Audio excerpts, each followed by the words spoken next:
Hai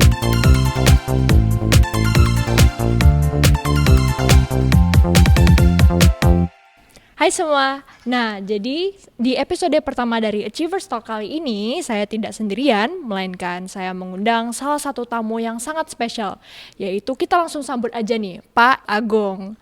Halo Pak, gimana kabarnya Pak? Selamat sore Jo. Ya, sore Pak. Ya, semuanya. Ya, gimana Siap. Pak? Udah makan siang Pak? Pastinya ini udah sore nih.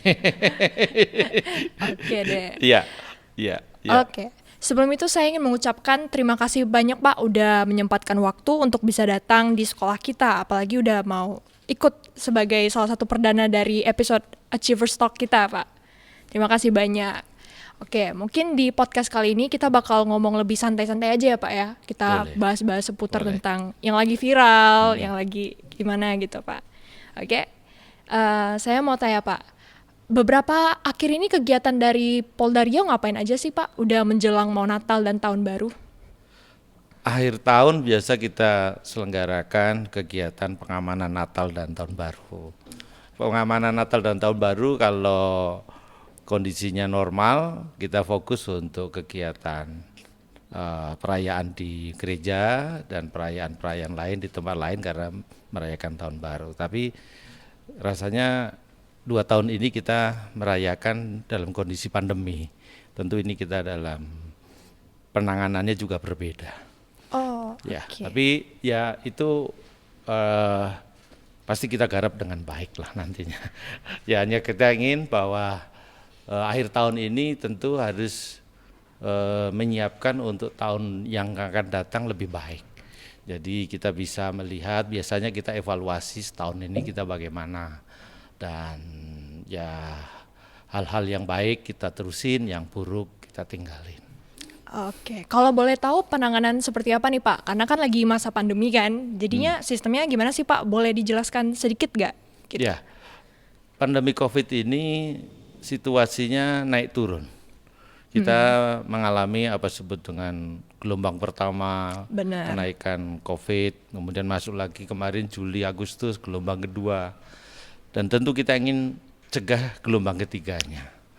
Gelombang 1 di awal tahun lalu itu karena perayaan Natal dan Tahun Baru yang kita juga masih bingung harus bagaimana mungkin ya situasinya. Kemudian kita melihat bahwa kenaikan angka terkonfirmasi positif naik 2 kali lipat. Demikian juga di Juli Agustus kemarin setelah perayaan kegiatan agama maupun yang lain, kemudian kita naik lagi, lebih parah lagi. Juli Agustus itu kenaikan yang sangat tinggi dan kita kemudian belajar dari 2 kali kenaikan itu untuk supaya tidak terjadi yang ketiga. Tentu kita melihat dengan berbagai macam perspektif.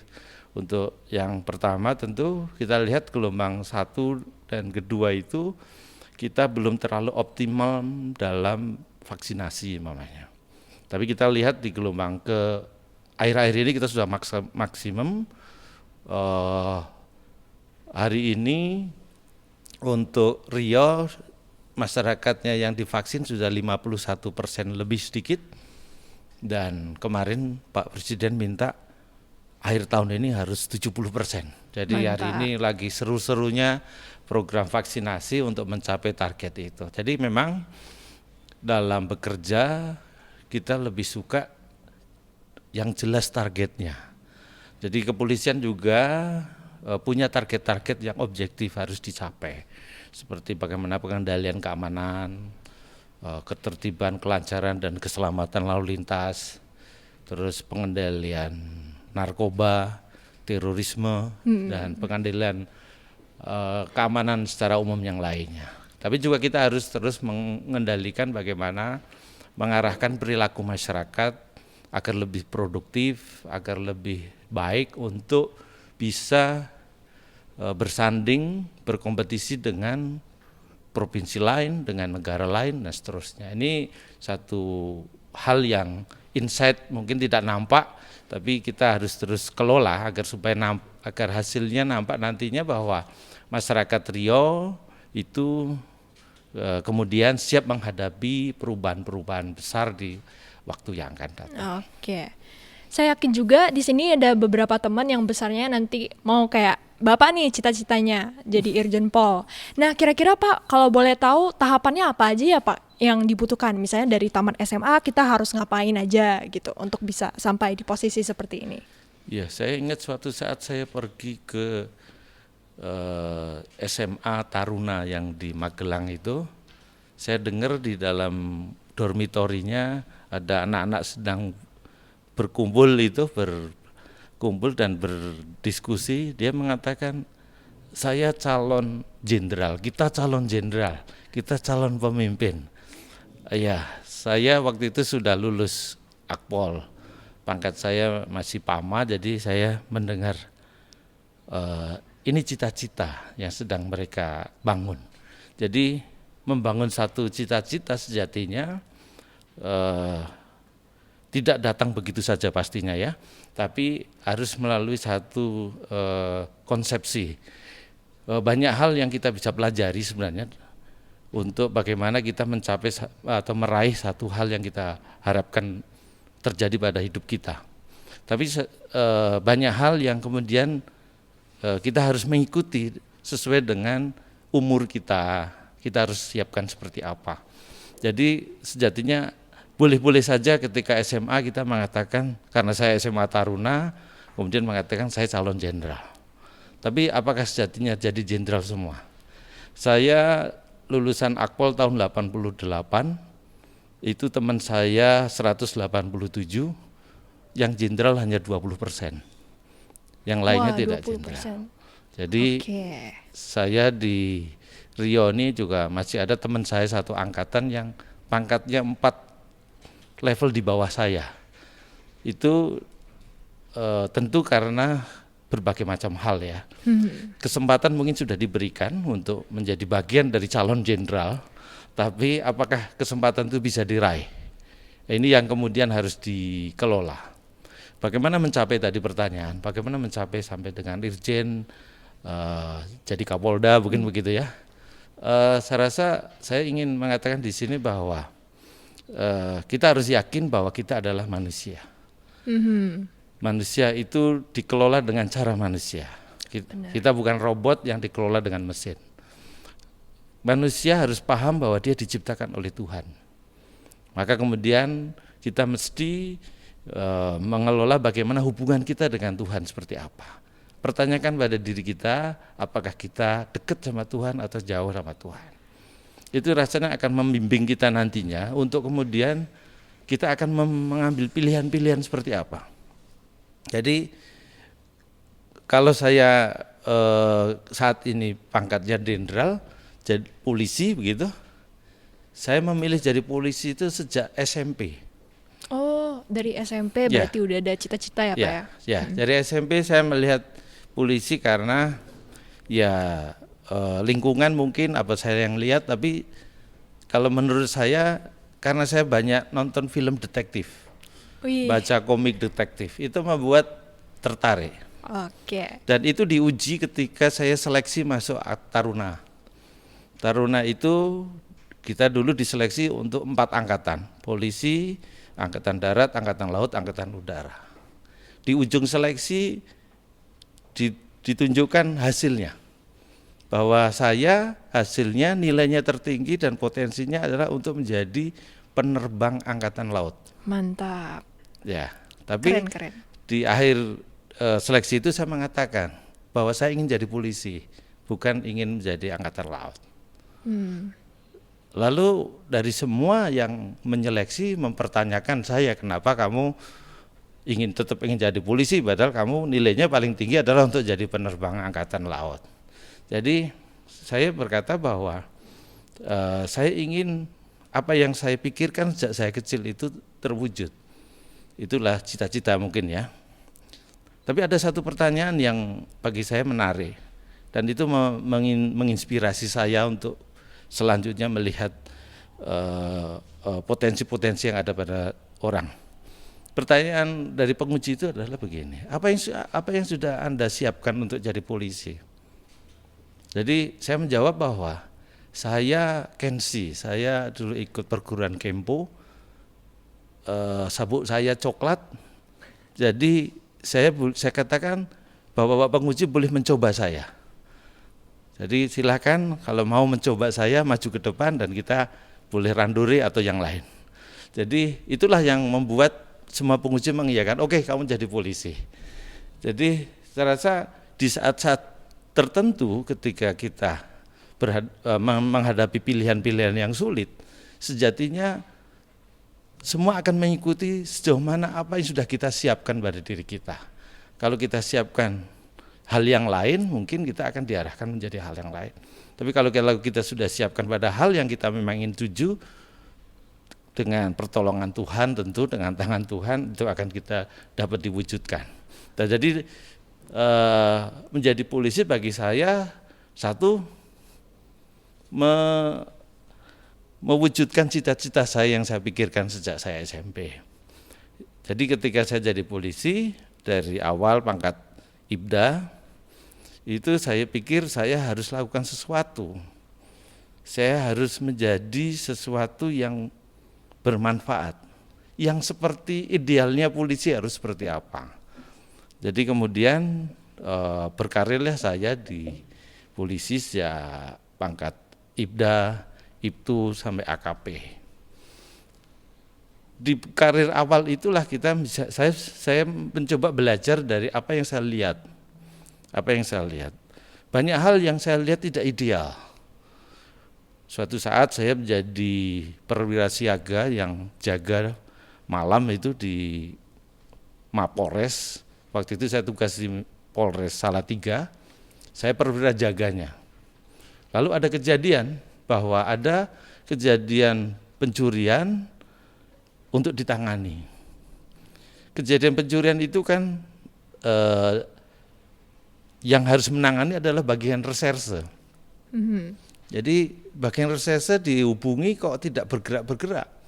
Jadi saya datangi piket reserse yang sedang main kartu dan saya marahi semuanya. Kenapa Anda nggak datangi? Itu kan tugas Anda yang Anda harus lakukan. Jadi umur saya waktu itu masih 20 tahun kurang untuk kemudian memarahi mereka-mereka yang sudah tua.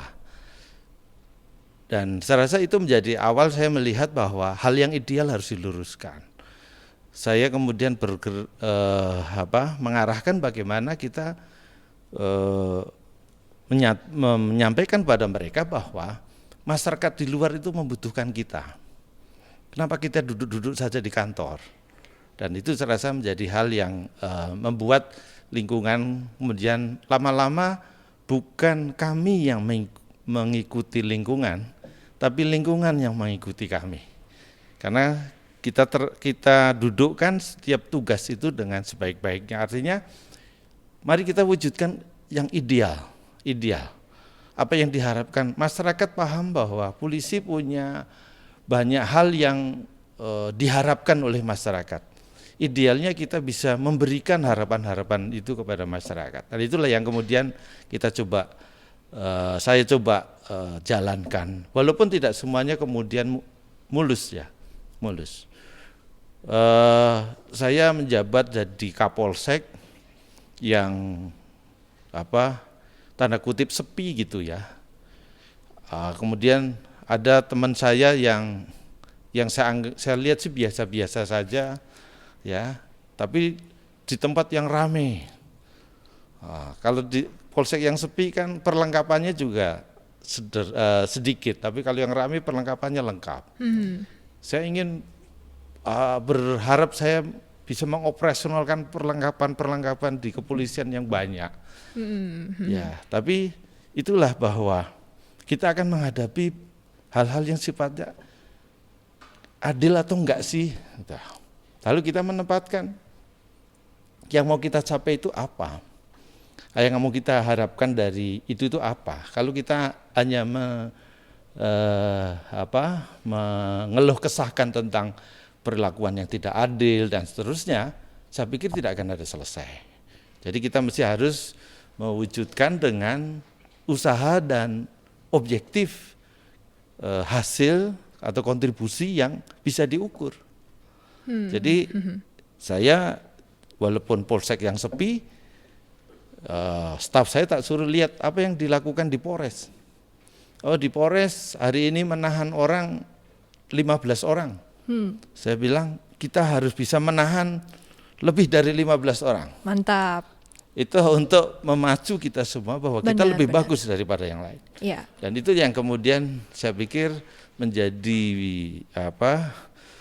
pengalaman awal saya menjadi polisi dan memimpin satu polsek kesatuan yang kecil itu membekas. Beberapa minggu yang lalu saya bertemu dengan mantan anak buah saya di polsek-polsek itu. Semuanya sudah pensiun. Saya datang untuk sekedar menyapa. Saya nggak menyangka kalau kemudian mereka hampir semuanya datang. Dan kita bercerita masa lalu, bernostalgia masa lalu yang kemudian itulah sejatinya hidup itu berputar. Ya, kita akan pada satu saat akan selesai dan kita akan ketemu dengan teman-teman yang belum selesai dan seterusnya. Dan saya rasa itulah yang harus kita kelola, bahwa apakah kita akan mencapai sesuatu itu dengan setapak demi setapak, ataukah kita melompat, atau hanya karena sesuatu yang diperoleh dengan mudah, kata belice yang tidak objektif itu. Saya rasa pilihan yang harus kita pilih adalah kita mesti menapak demi setapak. Itulah kemudian kita akan mendapatkan rasa bagaimana setiap tapaan yang kita lakukan itu menjadi memori bagi kita, sweet memory maksud saya, kemudian menjadi sesuatu pelajaran bagi kita untuk kita bisa menapak ke depan dan seterusnya. Jadi kalau sekarang saya jadi Kapolda dengan pangkat Irjen, teman 184 saya yang jadi Kapolda sekarang hanya 4, jadi yang lain belum berkesempatan. Dan saya rasa itu kondisi yang hal yang pertama pasti saya syukuri. Iya. Syukuri. Dan apakah ada pelajaran yang bisa saya share kepada teman-teman, pada adik-adik pada sore hari ini. Saya rasa itu menjadi hal yang good saya akan berikan. Karena mungkin 4 tahun lagi saya selesai pensiun dari polisi. Dan saya rasa kalau kita bisa share akan ada sesuatu yang bisa kemudian membuat adik-adik siapa tahu menjadi penerusnya kami, atau membuat polisi menjadi lebih baik di masa yang datang. Dan itu semua saya rasa bukan hal yang sifatnya isapan jempol, tapi sesuatu yang bisa kita wujudkan. Oke, baik Den. Dari tadi teman-teman udah dengar ya dari Bapak sendiri, berarti dari awalnya Bapaknya udah mulai suka sama detektif, terus juga udah mulai punya cita-cita untuk menjadi seorang polisi ya. Dan juga jangan lupa untuk kita harus bersyukur terus ya Pak ya sama Tuhan, terus pelan-pelan juga. Oke nih, saya ingin tanya nih Pak, tanggapan Bapak tentang anak muda zaman sekarang tuh gimana Pak? Dan apa bedanya di anak muda di zaman Bapak dan anak muda di zaman sekarang, Pak? Iya, saya merasakan bahwa dulu saya SMA, merakit radio adalah kesuksesan besar bagi saya. Bisa membuat rangkaian, kemudian bisa menangkap sinyal dan kemudian keluar suaranya yang kemudian kita sebut radio. Ketika saya membuat radio pemancar untuk bisa berkomunikasi di frekuensi 80 meter, itu lebih sesuatu yang luar biasa. Sulit sekali, mungkin hampir kelas 1 SMA saya radio, kelas 2 saya pemancar. Satu waktu yang panjang untuk bisa saya mewujudkan bisa berkomunikasi satu dengan teman saya yang beda kecamatan itu, sangat jauh. Dan itu saya rasa tidak kita rasakan hari ini. Hari ini kemudahan begitu mudah, teknologi begitu sudah maju, dan rasanya itu apakah yang sekarang akan menjadi lebih baik daripada masa saya waktu itu. Saya ingin mengatakan pada anak-anak dan adik-adik saya bahwa Anda adalah anak-anak zaman now, anak-anak milenial. Hidup Anda pasti berbeda dengan hidup saya ketika saya masih anak-anak seperti kalian. Tapi apa yang Anda sekarang dapatkan dan Anda berada di zaman milenial ini, tentu tidak bisa membuat saya ikut bersama-sama Anda. Iya. Karena benar, saya sudah terlanjur tua. Iya. Tapi saya ingin katakan bahwa kami yang tua ingin berkompetisi dengan anak-anak milenial. Dan Waduh. kami tidak mau dikalahkan. Waduh, boleh nih. Ya, jadi yakinkan bahwa kami tidak akan menjadi milenial dan Anda tidak akan menjadi tua karena Anda belum tua. Iya, benar sekali. Nah, tapi kompetisi harus tetap kita lakukan. Iya, harus dong Pak. Karena kita berhadapan dengan banyak hal yang di depan itu luar biasa kompetisinya. Ya. Kita sekarang satu rumpun di Melayu, di Riau, kita satu bangsa di Indonesia. Di luar sana ada negara-negara lain, bangsa-bangsa lain yang sedang secara langsung atau tidak langsung kita berkompetisi. Hari ini apakah kita akan gigit jari dengan kekalahan kompetisi itu? Atau kita akan memenangkan kompetisi itu? Maka harapan saya, mari kita sama-sama. Ya, harus teman-teman. Kita harus berkompetitif satu sama lain, tapi dengan tujuan yang baik ya Pak ya, dalam maksud yang baik, untuk mencapai sesuatu yang lebih baik pada depannya. Oke Pak, saya ingin singgung, tadi kita udah ngomongin masalah teknologi ya Pak. Semakin canggihnya teknologi, berarti semakin ada kesempatan untuk para remaja seperti kami untuk bisa mengakses, misalnya contohnya situs-situs yang tidak boleh dibuka sebenarnya Pak, tapi dengan ada kemudahan teknologi jadinya semuanya gampang kan Pak. Nah, tanggapan dari Bapak gimana sih cara kita bisa menanggulangi hal tersebut Pak? Adik-adik saya hidup sebagai manusia, tentu kita akan hidup bersama dengan manusia yang lain. Kita tidak bisa melepaskan namanya ibu, bapak, kakak, adik di rumah. Benar-benar. Dan semua orang tua kita, saya yakin mengarahkan dan mengajak kita untuk hal-hal yang positif baik. Bahkan dia mengawasi, memberi hukuman kalau kita keliru. Tapi itulah realita bahwa kita hidup sebagai manusia. Ada nilai-nilai yang harus kita jalankan. Ketika kita sebagai makhluk beragama, tentu nilai agama juga kita pegang. Kita bersosial, sebagaimana orang Melayu, adat istiadat Melayu harus kita jalankan. Benar. Ketika di sekolah, nilai-nilai di sekolah harus kita jalankan. Banyak nilai-nilai yang membimbing kita untuk seperti apa.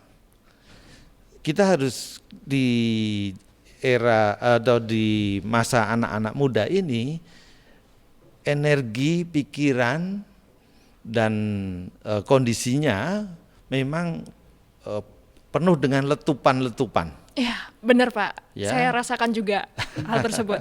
Iya, karena secara psikologi masanya untuk memberontak. Ya benar, apalagi zaman-zaman SMA, SMP ini tuh zaman-zaman untuk kita kayak lagi ngeberontak gitu. Iya. Berontak bukan sesuatu yang salah, tapi harus ada koridor. Di koridor seperti apa kita harus artinya memberontak yang positif. Benar. Ya, saya kasih contoh saya. Dulu saya sewaktu kecil ya SMP ya, saya belajar mengaji gitu sama guru ngaji. Ketika guru ngajinya itu tidak berperilaku adil pada saya keluar dari tempat ngaji. Gitu. Saya bilang saya nggak diperlakukan adil. Kalau yang lain diajari dengan baik, kenapa kalau sama saya dimarahi? Gitu. Saya keluar, gitu. Tapi saya tetap mengaji. Jadi lalu dibujuk sama orang tua bahwa itu mungkin ada yang perlu dikomunikasikan dan sebagainya. Akhirnya saya tetap mengikuti mengaji. Artinya berontak itu bukan sesuatu yang salah. Tapi mari kita pahami bahwa orang tua, guru akan mengarahkan koridor mana yang kita boleh, koridor mana yang kita sudah keterlaluan, tidak boleh, harus stop dan sebagainya. Maka kita harus terus bersama dengan keluarga, kita terus bersama dengan teman-teman baik kita harus terus bersama dengan guru kita, dengan orang tua kita, dengan tokoh-tokoh orang-orang yang kita anggap berpengaruh pada kita. Itu sesuatu yang itulah sifat sosial kita yang harus kita kelola. Dan saya harap kita bisa berada dalam situasi yang terus baik. Artinya banyak, karena satu orang dengan orang lain punya dinamika yang berbeda. Karakteristiknya juga berbeda-beda dan itu harus kita kelola. Saya mengajak adik-adik saya bisa beradaptasi dengan kondisi ini. Mungkin adik-adik pada kondisi yang orang tuanya tidak terlalu mampu. Itu tidak perlu disalahkan. Ya, benar. Ya, ada yang cukup mampu atau lebih berlebihan. Anda harus mampu mengelola kelebihannya itu untuk hal yang lebih Positif ke depannya ya Pak ya. Ya. Teknologi itu hanya alat untuk membantu kita. Ya, benar. Siapa di balik teknologi itu? Manusianya. Benar. Kitalah manusia. Jadi saya sering ngintip anak saya itu apa sih yang dikerjakan dengan laptopnya gitu ya. YouTube biasanya Pak. Ya dia senang YouTube ada ininya, dia sering bernyanyi-nyanyi dengan ininya. Ya. Suatu saat karena teknologi itu filternya kurang bau, kadang-kadang muncul gambar atau sesuatu yang khusus untuk orang-orang dewasa namanya. Benar. Ya. Sering sih Pak, kadang muncul buka website untuk pelajaran, tapi yang muncul malah iklan-iklan yang tidak baik itu. Benar. Saya bersyukur karena anak saya mengatakan ini nggak baik. Iya. Dia punya sendiri. Saya berpikir bagaimana menciptakan itu ya. Saya sendiri lupa caranya menciptakan dia untuk kemudian dia bisa menolak hal yang tidak baik itu. Tapi kita masih harus punya. Kita harus punya proteksi untuk bagaimana kita bisa memilih bahwa ada sesuatu yang tidak tepat untuk kita. Oke. Akan ada satu kondisi yang kita perlu bimbingan orang tua. Benar. Ya, kita harus punya teman yang pas, yang benar. Iya. Karena banyak teman yang suka mempengaruhi. Kita coba yuk, banyak kita banget lihat tuh. Pak, jujur banyak banget. Ya. Dan kita zaman-zaman ini tuh umur-umur segini banyak gampang terpengaruh ya Pak ya sama teman-teman sendiri bahkan. Apalagi yang satu lingkungan gampang banget terpengaruh Pak. Ya, mari kita bangun apa disebut dengan kepemimpinan. Iya. Karena apa? Kepemimpinan sejatinya mengajak orang lain, kita bagaimana mampu mengelola kecerdasan emosional kita untuk mengajak orang lain supaya mengikuti atau mengiyakan apa yang kita. Iya. Mari kita, kalau kita punya hal yang positif, ajak teman-temannya.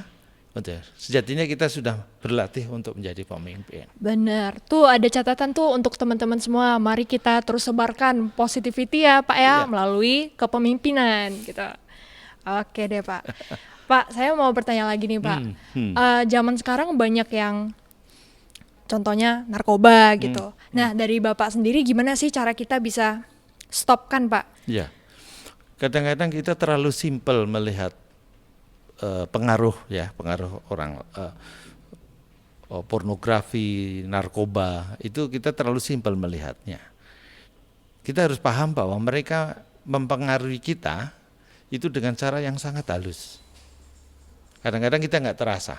Ya. Oh ini kita lagi merayakan ulang tahun teman. Ayo kita coba rokok. Wah ini merokok. Wah kita sedang happy nih. Ayo coba. Dimulai dari coba-coba ya Pak ya. Jadi keterusan terus sampai nggak bisa stop. Ya.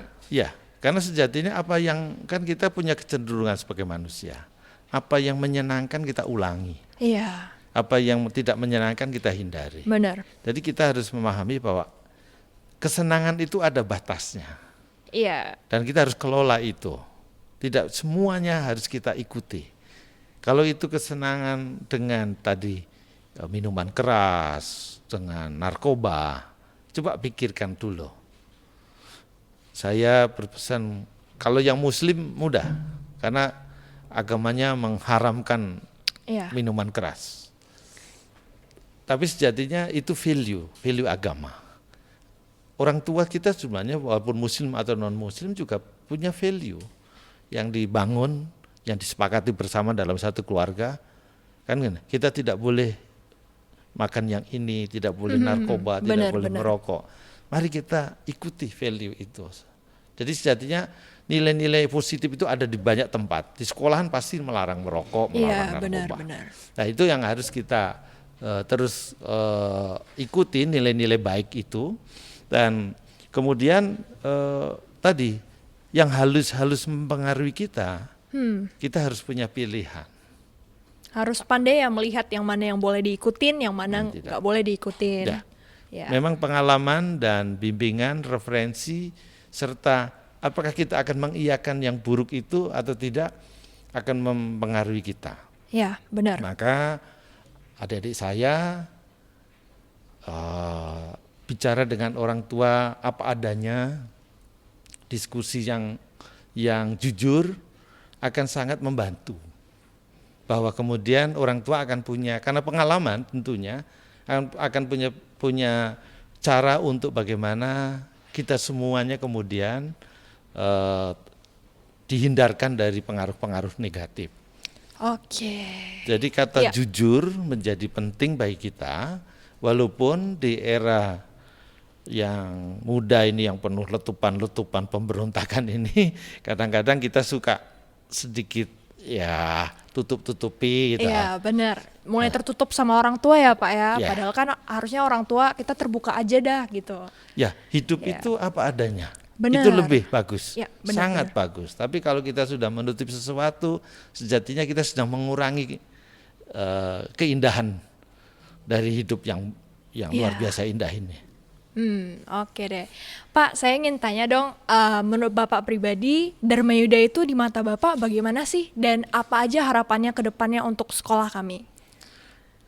Ketika saya datang ke Pekanbaru ini 2 tahun yang lalu, saya lewat depan sekolahan ini, Dharma Yuda. SMA Dharma Yuda.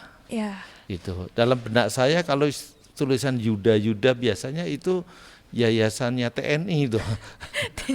Jadi saya bilang, saya besoknya ketemu Pak Danrem, saya tanya Pak Danrem, putranya sekolah di mana? Beliau sebutkan di salah satu sekolahan itu. Terus saya, enggak di Dharma Yuda saja. Oh enggak, itu sekolahan swasta itu. Itu sekolahan sangat bagus. Benar. Dan segala macam. Sejalan dengan waktu, kalau saya setiap tahun merekrut orang untuk jadi polisi, saya tanya, sumber SMA favorit mana? Selalu ditulis SMA Dharma Yuda. Mantap banget. Jadi ini favorit, artinya dia menjadi punya brand ya. Bahwa ini adalah ratingnya juga tinggi banget sekolah kita Pak. Bagus. Hanya kemudian tidak ada yang mendaftar jadi polisi. Saya tidak tahu, tapi saya yakin suatu saat karena menjadi polisi tidak harus lulus SMA. Iya. Bisa lulus sarjana, nanti bergabung atau suatu saat menjadi konsultan polisi juga bisa. Dan saya rasa saya yakin sih semua anak-anak punya seperti pengalaman saya karena suka sesuatu keinginan yang besar untuk hal-hal yang sifatnya kayak detektif, kayak ini, itu pasti menjadi sesuatu yang ingin diwujudkan di masa yang akan datang. Saya nggak menutup kemungkinan itu ada di SMA, anak-anak SMA Dharma Yuda atau sekolah Dharma Yuda. Walaupun anak saya juga sekolah di sini, tapi dua-duanya nggak ada yang mau jadi polisi. Belum ada yang tertarik ya Bapak ya? Berarti untuk mengikuti jejak sang ayah? Ya, saya rasa memang anak-anak memiliki pandangan perspektif yang berbeda. Kalau saya dulu sekolah karena kalau saya sekolah di Akademi Kepolisian, itu sekolahan tidak bayar. Kalau sudah lulus pasti saya bekerja jadi polisi. Jadi karena memang kondisi orang tua saya kan tidak terlalu baik ya, hanya penilik sekolah gitu ya, kakak saya banyak, keluarga besar gitu, jadi saya ingin sekolah yang tidak bayar, yang beasiswa kalau sekarang katakan. Benar-benar. Anda sekarang punya kesempatan yang lain dan saya rasa itu semuanya baik untuk kita, dan baik untuk kita, dan saya pikir yang utamanya adalah kita selalu paham bahwa kita adalah anak Indonesia. Benar, kita adalah anak kita Indonesia. Dimanapun kita berada. Ya. Anda boleh di Kanada, Anda boleh di Amerika, di New Zealand, di tempat lain. Tapi Anda selalu katakan bahwa saya adalah Indonesia. Benar. Kita harus bangga guys untuk tinggal di Indonesia. Benar. Untuk menjadi orang Indonesia. Iya, tinggal dan menjadi warga Indonesia. Ya, Pak. Sebelum itu boleh minum dulu Pak. Boleh, nah, boleh. jadi ini ada minuman dari Rumah GG nih. Boleh diminum Pak. Kopi ya.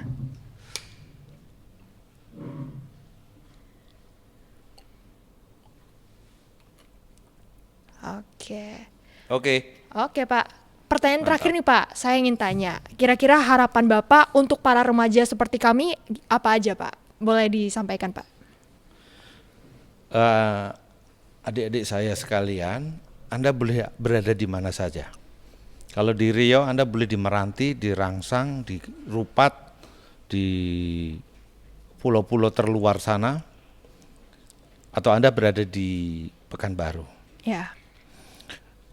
Bahwa apa yang Anda pikirkan dan Anda cita-citakan, itu bukan ditentukan oleh saya berada di mana. Benar. Tapi oleh pikiran dan usaha kita mau seperti apa. Iya, setuju. Wujudkan itu dengan menggali dan memperoleh dan mengimplementasikan ilmu yang Anda pelajari.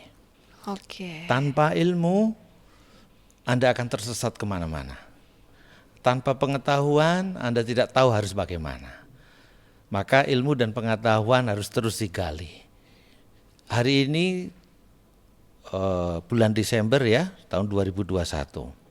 Ilmu tahun 2021 akan berbeda dengan ilmu nanti tahun 2022. Benar. Akan banyak temuan-temuan baru, akan ada masalah-masalah baru, akan ada teori-teori baru. Iya, Kita saya harus setuju. terus menggali itu karena kita harus beradaptasi dengan ilmu pengetahuan. Iya, benar. Ilmu pengetahuan untuk apa? Bukan sekedar untuk mewujudkan apa yang kita, tapi untuk membangun peradaban kita. Benar, saya setuju juga karena ilmu itu kan terus berkembang ya. Yang namanya ilmu nggak mungkin ada akhirnya ya Pak ya. Jadi kita terus belajar terus. Oke deh, sekian dari episode podcast kali ini. Saya ingin mengucapkan terima kasih banyak Pak yang udah mau menyempatkan waktunya. Sekali lagi udah mau ngobrol santai sama saya, udah mau memberikan yang terbaik juga untuk para adik-adik, memberikan motivasi juga. Terima kasih Pak. Jangan lupa untuk saksikan episode selanjutnya dari Achievers Talk. Sampai jumpa semuanya. Assalamualaikum warahmatullahi wabarakatuh.